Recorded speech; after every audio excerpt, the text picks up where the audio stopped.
pernah sempet pengen cita-cita jadi dokter forensik. Aku kaget, aku nggak nyangka ternyata seberarti itu ya. Ya ampun, siapa sih ini Amira dicariin mulu gitu loh.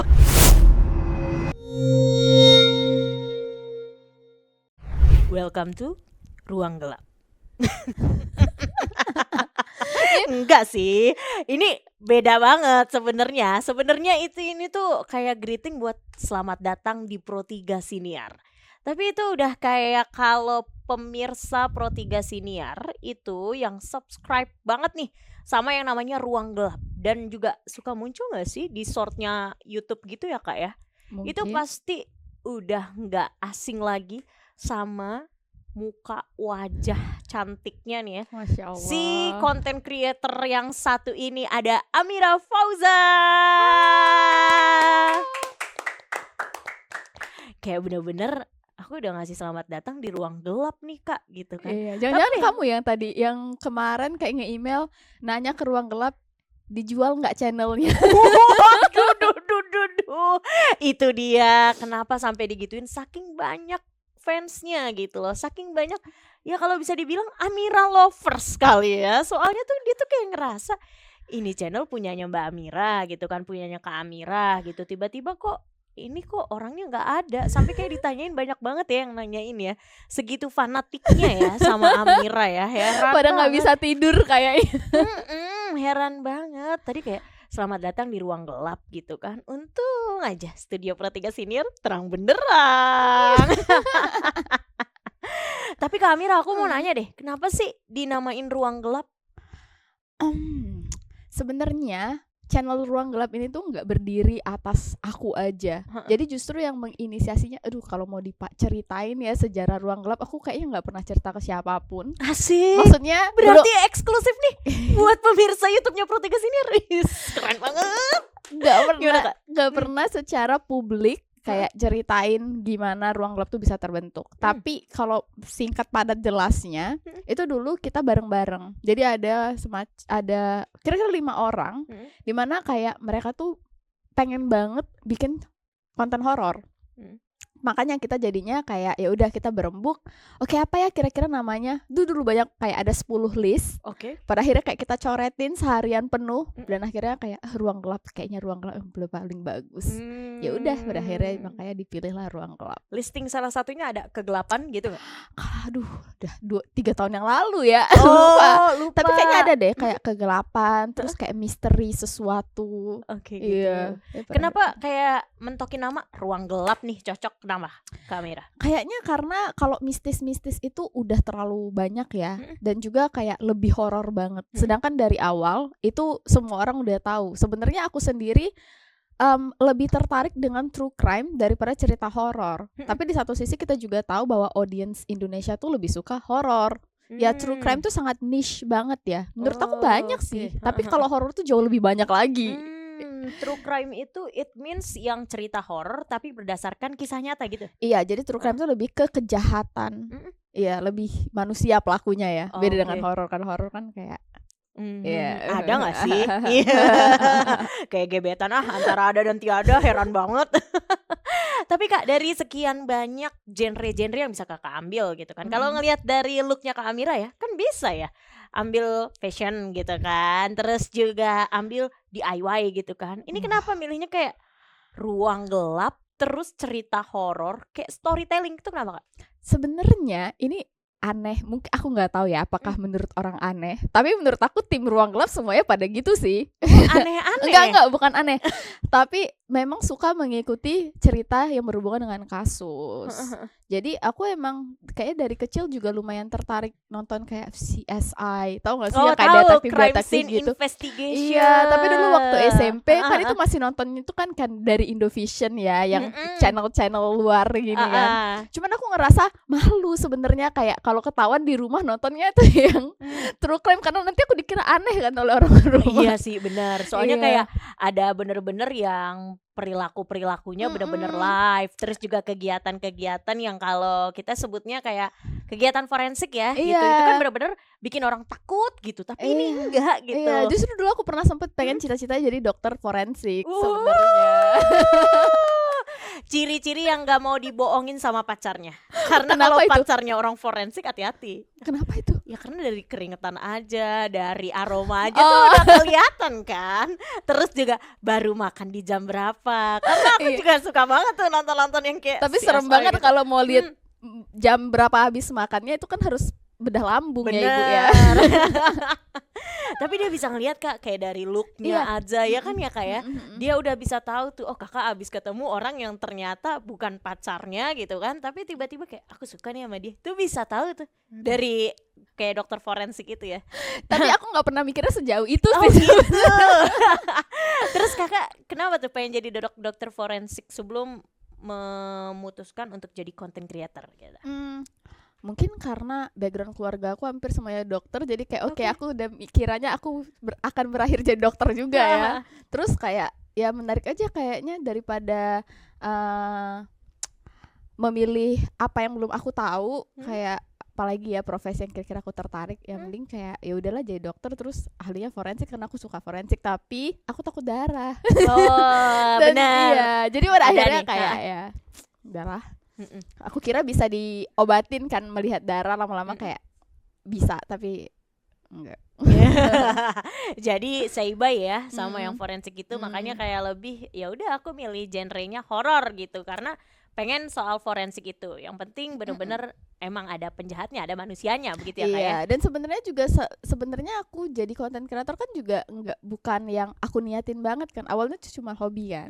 Dan kenapa kita ngambil true crime, karena itu yang memang dari dulu saat aku lagi stres, ibaratnya kan aku kerja kantoran juga kan. Jadi kalau misalnya aku desain interior by the way, mungkin banyak yang nggak tahu. Iya, jadi sambil aku ngedesain, aku tuh sambil dengerin podcast. Oke. Jadi podcast yang aku dengerin itu biasanya true crime, kayak investigasi yang 10 episode dalam satu season yang bahas kayak kasus yang belum terungkap. Nah, aku tuh dengerin sambil aku ngedesain. Oh, orang mah dengerin lagu ya gitu ya Sobat Pro 3 Senior, ada-ada aja emang. Dulu aku sempet Kak, ini apa gimana? namanya, bener-bener addicted banget dengan lagu. Kayak aku Oke. bisa nggak matiin lagu sama sekali. Itu sampai berhari-hari. Iya, dulu. Tapi waktu kuliah, dan itu kan udah bertahun-tahun, 3 tahunan ya. Jadi akhirnya setelah itu baru aku ngerasa kayak aduh aku bosen dengerin lagu. Oh gitu. Makanya habis itu aku mulai dengerin podcast. Nah, sampai sekarang karena podcast banyak, beragam banget, mulai dari belajar bahasa, mulai dari kita dengerin tentang investigasi atau bahkan tentang kayak kesehatan. Nah, itu tuh jadi aku nggak ngerasa bosan. Makanya sampai sekarang pun aku dari awal pun sebenarnya nggak mau nyiptain YouTube sih, lebih ke pengennya podcast. Oh gitu. Karena aku kan nggak bisa ngobrol ke kamera ya, maksudnya kayak pertama banget tuh susah banget loh. Tapi yang lain pada kayak enggak, kamu harus buka YouTube aja, jangan podcast kita bisa langsung ekstrak suara, maksudnya audionya diekstrak kan. Kita YouTube aja nih, mana YouTube lagi booming banget waktu tahun 2020-an, waktu COVID ya, ya. Jadi kayak orang banyak yang nonton nih soal YouTube ini gitu kan. Nah tapi kenapa tuh kakak itu ya, kalau aku lihat ya, kalau yang subscribernya nih udah mantengin gitu kan, komennya selalu, Kak Amira kemana sih? Bahkan tadi ada sampai yang udah email kan, channelnya dijual nggak? Satu, subscribernya udah banyak gitu kan, tapi kayak ngerasa ini kok videonya 1 month ago, 2 months ago gitu kan. Untung masih ada aktif-aktifnya gitu. Terus kolom komentarnya ini loh Sobat Pro 3 Senior, yang paling gak kuku, gak nana gitu kan, gak kuat dan gak nahan banget gitu loh. Kayak, Kak Amira kamu sehat? Kak Amira kamu nggak sakit kan? Kak Amira kamu lagi di mana sih gitu. Itu bener-bener aku yang ngebacanya aja, ya ampun siapa sih ini Amira dicariin mulu gitu loh. Kayak nggak butuh banget nih Amira. Jadi kayak gebetannya Amira, pacarnya Amira, kalau nih ya nyanyain Amira, tenang aja, banyak fans YouTube-nya Amira. Tuh bisa diceritain gak sih Kak sampai bisa ngedapetin fans yang se-addicted itu sama Kak Amira? Jujur sih aku kayak kaget banget juga. Aku kaget, aku nggak nyangka ternyata seberarti itu ya kayak konten aku bagi orang-orang yang ngedengerin. Karena aku kira ya aku upload atau nggak upload ya orang kayak ya kalau upload orang nonton, kalau enggak ya enggak gitu. Jadi sebenarnya jujur aku kayak sangat berterima kasih dan terharu banget dicariin. Tapi juga kan beberapa bulan, kayak 2 bulan terakhir ya aku yang agak jarang konten juga ya.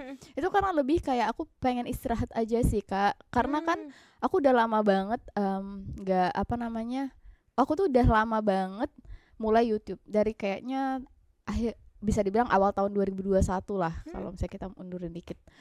Itu kan pernah sampai sehari itu kita bisa bikin 2 konten waktu itu. Oh, di 2021 2 konten. Iya, tapi kan waktu itu kita masih meraba-raba banget kan, masih mencari subscribers. Maksudnya juga kita masih nggak tahu subscriber tuh maunya apa gitu. Nah, dulu itu kita kontennya agak sedikit pendek-pendek, kayak cuma 15 menit, berapa menit. Karena aku juga masih latihan. Kalau misalnya subscribers yang udah lama tuh pasti tahu lah. Aku dulu tuh kayak kaku banget masih di depan kamera. Iya, jadi kayak dan akhirnya kebentuklah di mana aku satu episode tuh kan bisa sampai 1 jam kan, karena dan itu tuh benar-benar passion aku sih, kayak aku benar-benar tahu apa yang terjadi, aku benar-benar baca, aku ngikutin banget dan aku ceritain sedetail mungkin. Nah cuman ternyata juga bisa burn out juga ya, karena ini kan juga kasus-kasus yang benar-benar kayak kadang tuh di luar nalar. Kalau bisa dibilang PDD kemarin salah satu yang bikin aku kayak pusing sendiri, kayak wah, karena semenarik-menariknya kehidupan gelap ini, tapi kena mental juga lumayan ya. Karena kita kayak di sini kita tahu oh ternyata di belahan lain kayak ini tuh ada hal yang benar-benar serem yang benar-benar terjadi dan nyata. Kayak ini bukan ngomongin film, ini benar-benar ngomongin tentang nyawa orang-orang, hidup orang-orang yang benar-benar affected ya.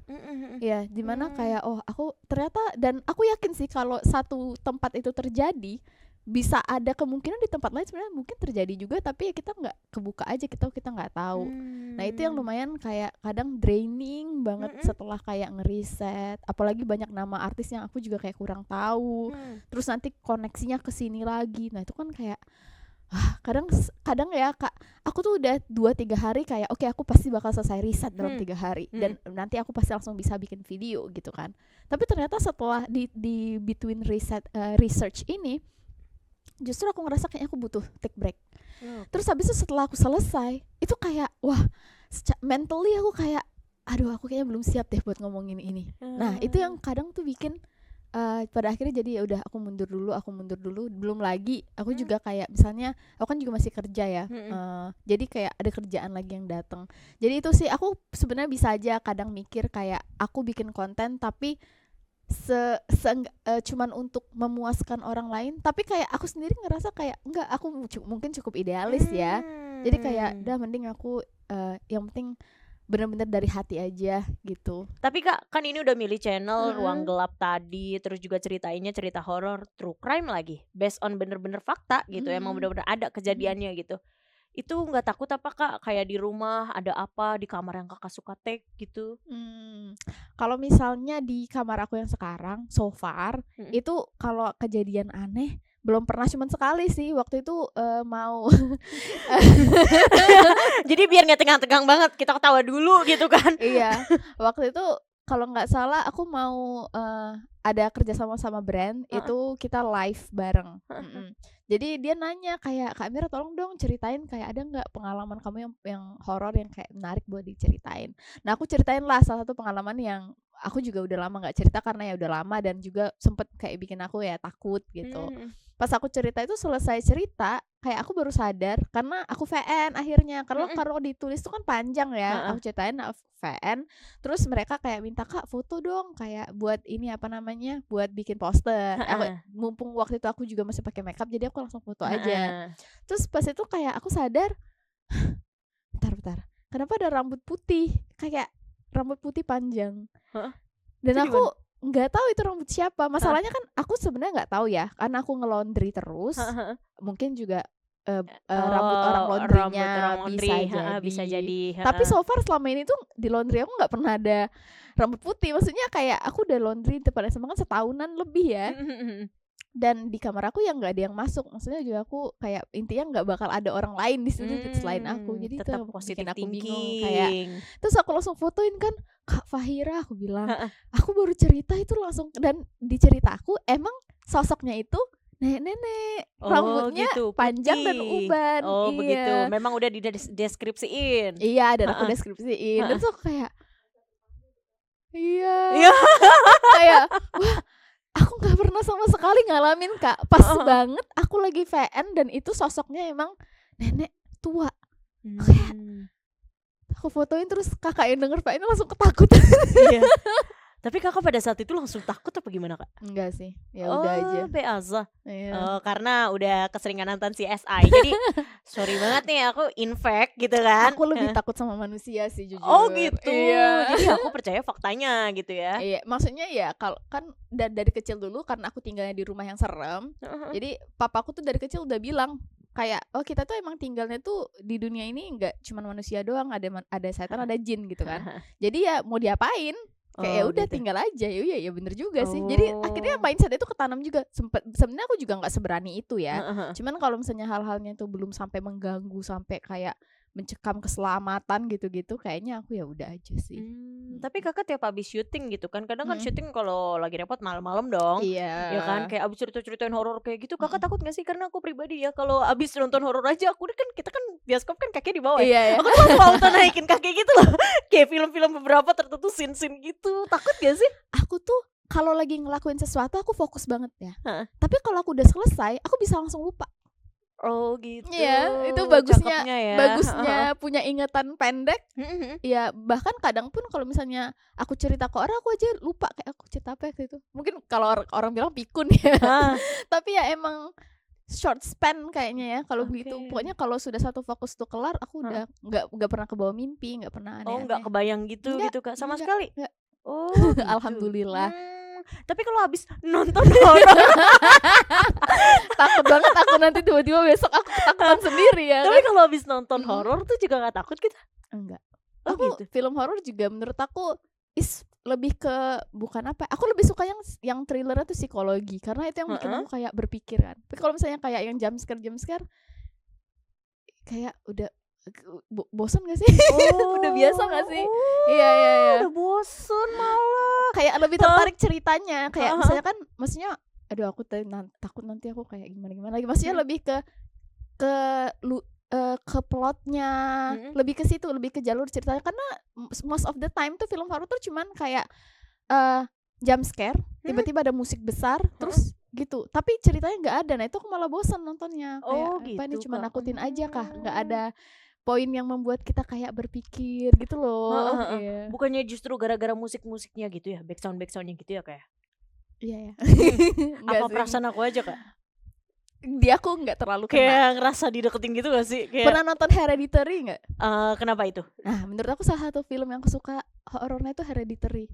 Karena itu benar-benar dia serem. Tapi seremnya itu yang bikin kayak kamu nggak tahu scene, kamu nggak nonton ya, jadi kamu nggak tahu ada satu scene yang benar-benar kayak bikin aku kayak gimana tuh kak scene-nya itu kak? Ini karena udah lama filmnya jadi nggak ada spoileran ya. Iya. Jadi ada anak itu dia tuh lagi kalau nggak salah tuh asma, dia makan sesuatu yang alergi gitu di acara pesta sama kakaknya. Jadi kakaknya diam-diam bawa adiknya masih kecil. Terus kakaknya ini akhirnya pas adiknya kejang-kejang, ya udah dia langsung malam-malam itu bawa mobil pulang ke rumah, takut kena marah kan sama orang tuanya. Adiknya di belakang itu berusaha untuk kayak nafas. Ini seingat aku ya ceritanya kayak gitu. Jadi anaknya ini karena berusaha untuk nafas, dia buka kaca, dia ngeluarin itu kan kepalanya kan, terus kayak berusaha untuk nafas, terus kakaknya ngebut, ada pohon di sebelah, jadi plak, copot dong kak, ya nggak sih? Bahkan nggak dilihatin kalau itu copot, cuman kayak tension buildingnya, kita yang udah kayak ngelihat adiknya kayak gimana, terus tiba-tiba nggak nyangka banget kayak adiknya bakal kepalanya kena pohon dan dia lagi ngebut kayak itu merinding banget sih, itu serem. Itu langsung kebayang loh kak scene-nya kayak gimana. Kakak bisa-bisanya gak kebayang cerita riset 3 hari kayak gitu. Ada tips and triknya gak sih? Karena jujur kayak takut banget kak. Kalau misalnya kadang tuh kalau takut jujur kadang tuh berasa kak. Misalnya yang paling baru aja nih aku lagi dengerin podcast tentang ada salah satu anak di Cina kalau gak salah, murid ini tuh udah hilang sekitar 30 hari dan udah dicari sama orang-orang. Dia tuh terakhir kali dijemput sama temennya buat ke sekolah. Nah pas di sekolah kan lagi kabut tuh pagi-pagi banget. Anaknya ini tuh pas lagi jalan kayak dia kan udah jemput temennya kan, dia lagi ngobrol kayaknya kita telat deh. Pas dia noleh temennya tuh udah nggak ada, temennya hilang. Dia bingung kan, apa aku halu? Atau mungkin dia udah duluan masuk ke kelas. Aku nggak ngelihat karena lagi kabut. Temennya ini kayak nggak tahu. Ya udah. Ternyata tapi anak itu nggak masuk hari itu. Pas pulang sekolah temennya kan keluar lagi nih nungguin dia, aku yang jemput, aku yang nganterin pulang gitu kan. Hmm. Nah tapi kok dia nggak keluar, ditanya ke temennya, mana teman kamu, mana si itu kan, kenapa dia belum keluar lagi? Lah temennya jawab, si itu nggak datang sekolah. Jadi bingung kan, lah kan aku jemput, kan tadi dia udah ada di sini. Ya pada akhirnya pada setelah 30 hari hilang, ada penjaga sekolah yang karena mau libur itu ngebersihin seluruh sekolah dan masuk ke daerah di mana itu tuh ada toilet dulu yang udah lama dikunci dan nggak pernah dipakai. Jadi mau ngebersihin aja. Tapi waktu dia membuka si gemboknya ini, gemboknya tuh beda dengan yang dia pasang. Nah dia bingung kan, lah siapa lagi? Aku nggak pernah pasang gembok ini. Jadi dia pakai tang, dia buka.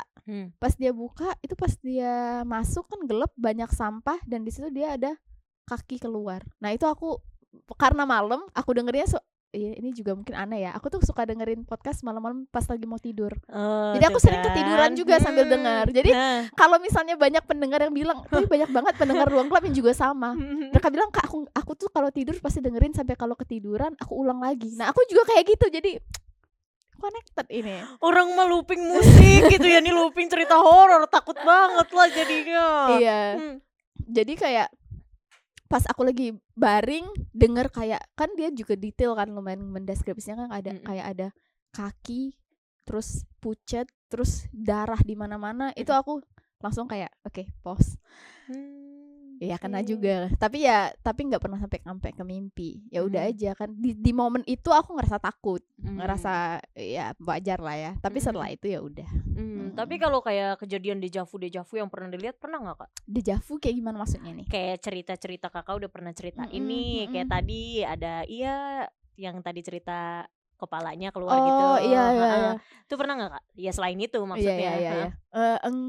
Mungkin lebih ke, kalau misalnya salah satu yang agak sedikit, kalau kita ngomongin soal cult, kayak apa sebenarnya, sekte sesat. Nah itu kan juga pernah kejadian kan sebenarnya di Indonesia. Itu ada dukun Suraji namanya, tapi aku lupa, kayaknya di daerah Sumatera, dimana dia juga waktu jadi dukun dia tuh bilang ke orang-orang dia bisa bikin ibu-ibu tuh jadi cantik, atau kalau misalnya bapak-bapak suami-suaminya ini ada masalah tuh bisa dibantuin, atau pokoknya untuk jadi kaya, lebih oke lah kelihatan gitu kan. Mungkin zaman dulu kan orang percaya banget kan, apalagi kalau misalnya di bagian yang masih kental banget kayak kepercayaan tentang hal-hal mistis, banyak banget tuh ibu-ibu yang datang untuk mungkin kamu pernah dengar kali ya cerita dukun Suraji ini ya. Kayak yang kayak aku percaya nih sama dukun ini, datang terus malah jadi korban. Nah ini juga pernah kejadian, kalau nggak salah ini masih tahun 2000-an juga. Ini di Amerika tuh bahkan ada bapak dari mahasiswa yang bikin perkumpulan sekte, di mana isi sektenya itu memprostitusikan teman-teman anaknya di kampus. Nah kan kayak aneh banget gak sih, kayak kalau kita pikir, masa iya sih, kayak ini kan kalian udah dewasa, masa kalian gak nyadar kalau kalian dipergunakan oleh orang. Tapi ya kejadian, dan mereka korban, mereka kayak nggak sadar, terperangkap aja gitu. Kan serem banget ya. Banget dong Kak. Tapi kalau ngomongin cerita-cerita kayak gini ya, nggak berasa Sobat Pro 3 Senior nih udah jadi satu segmen juga sebenarnya buat Ruang Gelap gitu kan. Ya beberapa menit lah, 5 menit sampai 10 menitan Ruang Gelap ini udah cerita juga. Ternyata memang ya, seasik itu yang ngedengerinnya, karena aku biasa dengerin juga lewat virtual kan. Sekarang bener-bener dengerin nyata langsung. Oh iya juga ya, diem juga nih aku nih gara-gara dengerin ceritanya Kak Amira. Pantesan fans-fansnya dari Ruang Gelap tuh betul-betul yang ngikutin banget gitu setiap saat gitu, apa-apa aja dikomentarin. Tapi siapa sih Kak? Kakak kan sebagai seorang content creator, YouTuber, ada gak sih Kak acuan yang jadi panutan Kakak gitu kalau konten? Pertama kali banget itu Crime Junkie. Jadi ini tuh podcast di mana, ini podcast di Amrik, Indiana kalau nggak salah. Mereka ini dulu awalnya juga mengcover cerita-cerita true crime, tapi pada akhirnya mereka benar-benar in touch banget dengan keluarga korban yang kasusnya belum terungkap. Misalnya nih kayak ada orang let's say di Blok M misalnya, itu ada kasus. Terus mereka langsung in touch, kontak ke keluarga dan buat ngangkat kasus ini karena kasusnya nggak terkenal Kak. Dan mungkin kita sering mikir kayak di Indonesia itu harus viral dulu gitu kan. Tapi the fact is that it happens everywhere, di semua tempat juga kayak gitu. bahkan di Amerika sendiri juga banyak kasus apalagi dari kaum minoritas yang nggak kedengeran padahal serem loh Kak, dan kayak bertahun-tahun 10 tahun 20 tahun nggak ada jawaban karena ya nggak viral, nggak jalan gitu loh. Jadi kayak mereka ini berusaha banget buat bantuin biar kan mereka punya platform gedean, jadi mereka bantuin dan supaya orang-orang siapa tahu kan kasusnya bisa terungkap dengan dibicarakan. Nah itu sih yang pertama kali banget alasan kenapa dulu aku tertarik banget bikin podcast. Karena aku ngerasa keren banget sih mereka bisa ngebantuin orang ya lewat podcast itu ya. Dan aku sebenarnya berharap juga Ruang Gelap one day bisa kayak gitu sih. Gitu ya kayak pantesan aja setiap ada request kasus pasti langsung dibikinin tuh sama Amira. Jadi kayak ngerasa ya Kak Amira itu risetnya juga kalau kakak belum pernah denger nih, gimana Kak cara ngerisetnya?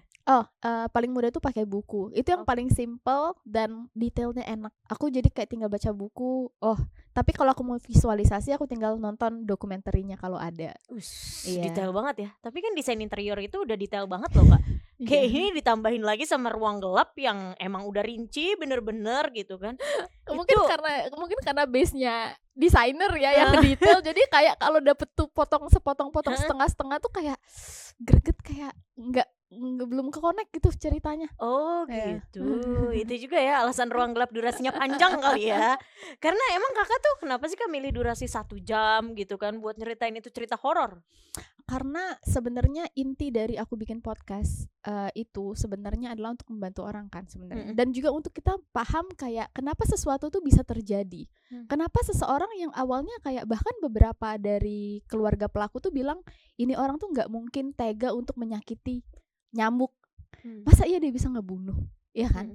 Kayak ini tuh apa yang men-trigger menurut aku yang justru yang membuat aku tertarik ke true crime itu adalah cerita backgroundnya kenapa. Dan juga perlu aku tuh nggak pengen justru mendramatisasi tentang pembunuhannya. Karena jujur kadang tuh aku juga ngerasa kayak aduh aku sebutin gak nama korbannya karena gimana pun juga ini hidup orang, keluarga korbannya masih hidup. Aku nggak mau jadi ini sebuah sensasi sebenarnya. Tapi mau nggak mau adalah saat dimana kayak ya kita ngomong apa adanya, apa yang terjadi, tapi mungkin ya nggak sedetail sampai kayak aku kadang kayak aduh kayaknya nggak usah sampai sedetail itu deh, kayak kasihan juga dan kayaknya nggak perlu karena ceritanya udah ke-build gitu loh. Nah jadi kayak lebih untuk awareness sih Kak, kayak mungkin kalau soal KDRT gitu kayak tentang red flag pasangan atau mungkin tentang pertemanan kita jadi tahu kayak circle pertemanan tuh nggak sesimpel. Dan jujur ya kadang tuh aku tuh baru sadar bahwa manusia tuh benar-benar intricate banget dan saat dalam keadaan genting mereka bisa benar-benar beda. Mereka benar-benar bisa punya sisi yang dulunya mungkin dia cuman awalnya nyelenehnya sedikit, tapi begitu didorong dengan banyak unsur-unsur lain dalam hidupnya saat banyak tragedi yang terjadi, mereka benar-benar bisa jadi gila banget, kayak wah nggak kepikiran, bahkan kayak orang terdekatnya pun kayak nggak bisa nerima. Aku nggak yakin itu dia. Nah itu kan jadi itu yang justru bikin aku bilang kayak aku justru takut sama manusia karena we never know, kayak kita kenal satu sama lain tapi do we really know each other? Ya nggak kan? Enggak sih, makanya ya bener juga ya, makanya jangan heran tuh Sobat Pro 3 Siniar udah diceritain juga sama Amira ya faktanya kalau tiba-tiba berubah ya udah emang banyak tragedi kali ya hidupnya ya. Karena ini juga fakta baru nih ya menurutku ya kayak jadi kayak ya juga kadang pun kita gak nyangka kita bisa lakuin A sampai saat dimana kita harus terpaksa ngelakuin A. Ibaratnya mungkin let's say kayak tugas kita kayak kalau kepikiran kita nggak mungkin bisa nyelesain skripsi, kayak skripsi tuh banyak kayak kok aku mana bisa aku ngelakuinnya, tapi pada akhirnya saat didorong dan dijalanin ya kita mampu kan. Sugesti aja sebenarnya. Ini yang positifnya ya, ini yang positifnya. Tapi yang negatifnya juga kita kira kita nggak bakal jadi orang A, atau mungkin orang yang kita misalnya kita punya satu sifat yang kita benci misalnya. Ya aku kalau jadi orang nggak mau kayak dia. Tapi nggak menutup kemungkinan one day saat kita terjebak di satu situasi kita akan menjadi orang itu, orang yang kita biasanya benci. Gitu ya.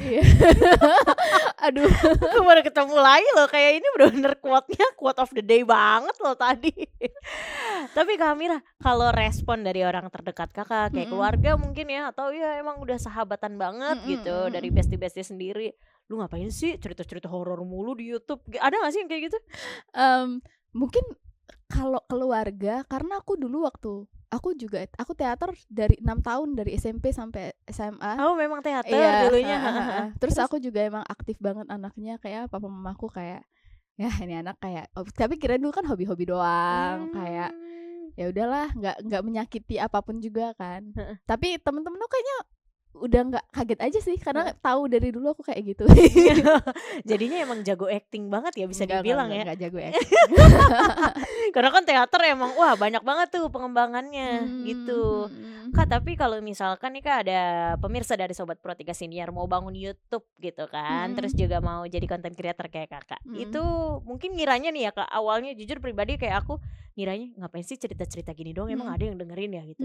Kasih tips and trick dong Kak biar Sobat Pro 3 Senior tuh semangat gitu buat konten. Sebenarnya jujur kalau misalnya di YouTube perjalanan orang beda-beda kan. Aku kenal dengan salah satu kreator yang dia bikin kayak 10 konten iseng, terus tiba-tiba meledak langsung trending kayak 1 juta views ya kan. Ya ada tuh. Tapi kalau di Ruang Gelap sendiri jujur perjuangan kita nggak semudah itu. Kita kayak 1 tahun pertama itu paling subscribersnya dulu 3.000 gitu. Karena awalnya kan banget. based on bukan siapa-siapa gitu loh Kak Iya, jatuhnya. Tapi ada juga kreator yang based on bukan siapa-siapa, tapi emang dia topiknya mungkin kayak menarik bagi orang-orang ya, kayak ngomongin film misalnya kan, jadi langsung kayak booming. Ya, sedangkan kayak dan kreator horror true crime tuh kayaknya udah banyak banget di Indo dan semuanya tuh kayak punya ciri khas masing-masing. Jadi mungkin kompetisi aku maksudnya kompetitor aku juga banyak gitu kan.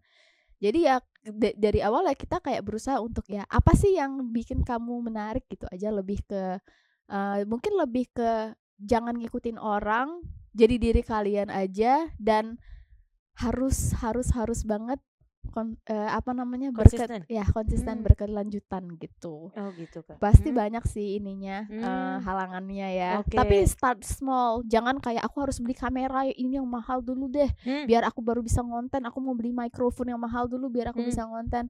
Gak perlu menurut aku, kayak seadanya aja dulu, karena so far setahu aku ya konten itu benar-benar kalau isinya bagus, kalau kualitasnya pun kayak masih biasa aja, masih yang penting masih layak ditonton, masih kelihatan mata, hidung, mulut tuh kayak I think it's fine ya. Gitu Jadi ya. kayak semangat aja.